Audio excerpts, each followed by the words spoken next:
Let me begin by paying tribute to our armed forces and by expressing my concern and sympathy for the British citizens whose lives have been disrupted by the conflict so far. I understand the anxiety felt by families and businesses during these incredibly uncertain times. And this conflict affects us all, and we must respond to it. As I have demonstrated time and time again, I will take the necessary decisions to help families with the cost of living and protect the public finances. I'm clear-eyed about my response to the current situation. My economic approach will both be responsive to a changing world and responsible in the national interest. The economic impact of the situation in the Middle East will depend, of course, on its severity and its duration. The movements that we have already seen are likely to put upward pressure on inflation in the coming months. But I also want to confirm to the House that our financial markets are functioning, and I'm in regular touch with the Governor of the Bank of England. This afternoon, I spoke with G7 finance ministers, setting out my priorities for the international cooperation needed. First, calling for immediate de-escalation and a return to the diplomatic process. Second, we must guarantee the security of vessels passing through the Strait of Hormuz. Third, I stand ready to support a coordinated release of collective International Energy Agency oil reserves. And fourth, the UK will play its part as the global hub of maritime insurance. And I am meeting with the Chair of Lloyd's of London later today, where we will discuss how best to support the continued passage of maritime trade. I want to ensure the country that the fundamentals of Britain's economy are strong. Every step that I have taken since the election has built our national resilience, stability in the public finances, investment in infrastructure, in both defence and energy security, and reform to our economy. Last week, I updated the House about our progress in delivering that plan. We have cut inflation so that it is now at 3%, a lower base than at the outset of the Russia-Ukraine conflict. I have prioritised economic growth to drive up living standards, and I have stabilised the public finances. We have already reduced the deficit by £20 billion since last year, from 5.2% to 4.3% of GDP. We are due to reduce borrowing more over the rest of this Parliament and by more than any other G7 economy. And I have increased our financial buffers, confirmed last week by the Office for Budget Responsibility. I know that families and businesses will be concerned about the impact of this conflict on them. And so I want to set out the action we have already taken and will take to protect them.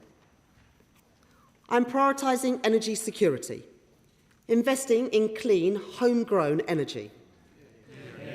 Our contracts for difference are already protecting consumers, ensuring that generators of low-carbon energy pay money back into the system when the wholesale prices are high, shielding bill payers from fossil fuel price shocks. I can confirm to the House that in the coming days we will publish the government's response to the Finkelton review of nuclear regulation to build nuclear power more quickly. Our energy system is now more secure than it was at the outset of the Russia-Ukraine conflict.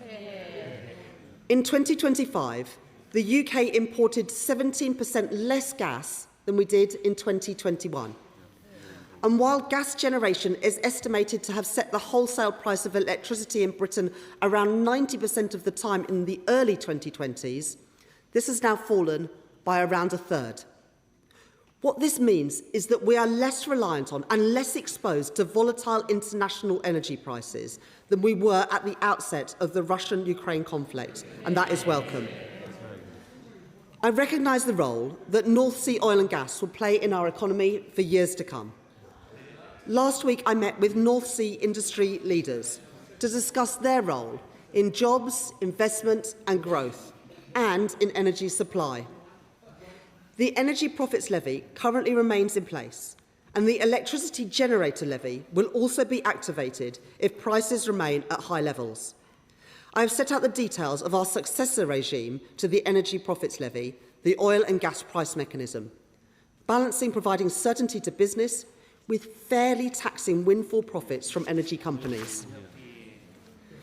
I have also taken direct action on energy bills.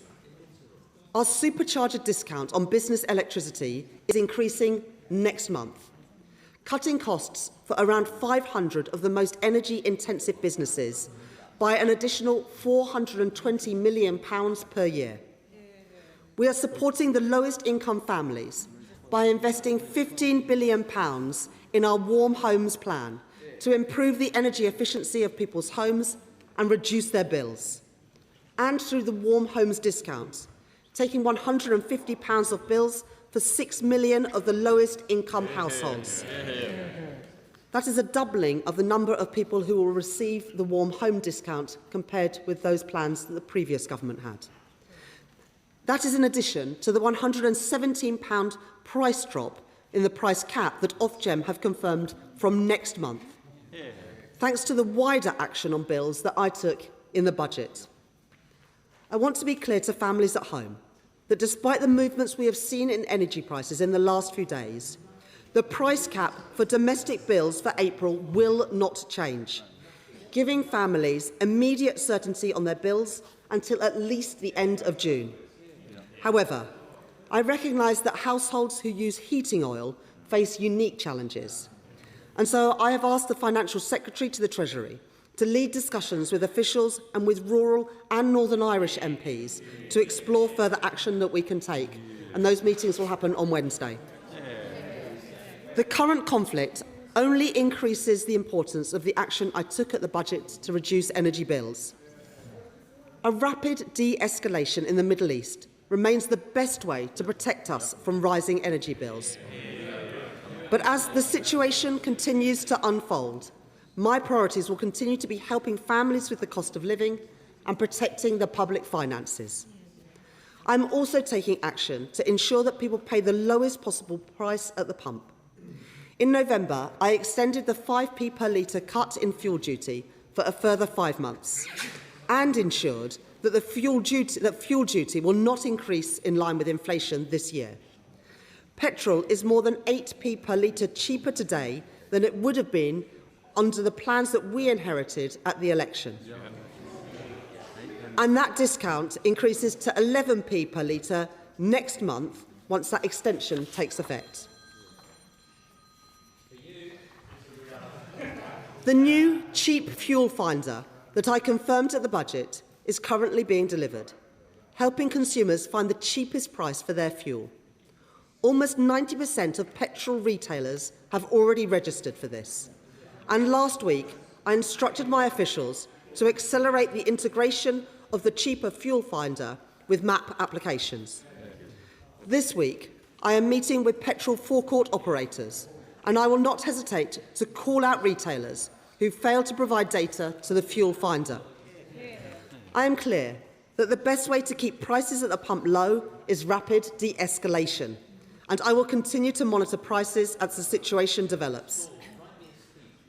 I have also asked the Competition and Markets Authority to be vigilant across prices, including essentials like road fuel and heating oil.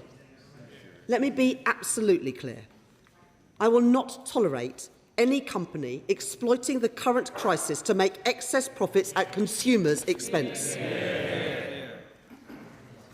I am proud to be the Chancellor that is delivering the biggest uplift in defence spending since the end of the Cold War. And I am committed to giving our military the resource that they need. That is why I can confirm today that I approved access for the Ministry of Defence to the Special Reserve to deploy additional capabilities in the Middle East, meaning that no net additional costs of these operations will be funded by the MOD, but instead will be funded by the Treasury. Mr. Speaker, Madam Deputy Speaker, we don't yet know how long the conflict will last or what further action will be required. But it is my duty to be responsive in an uncertain world and responsible in the national interest, to protect the public finances and help families with the cost of living. That is what the Prime Minister is doing. That is what I will continue to do. And I commend this statement to the House. Yeah.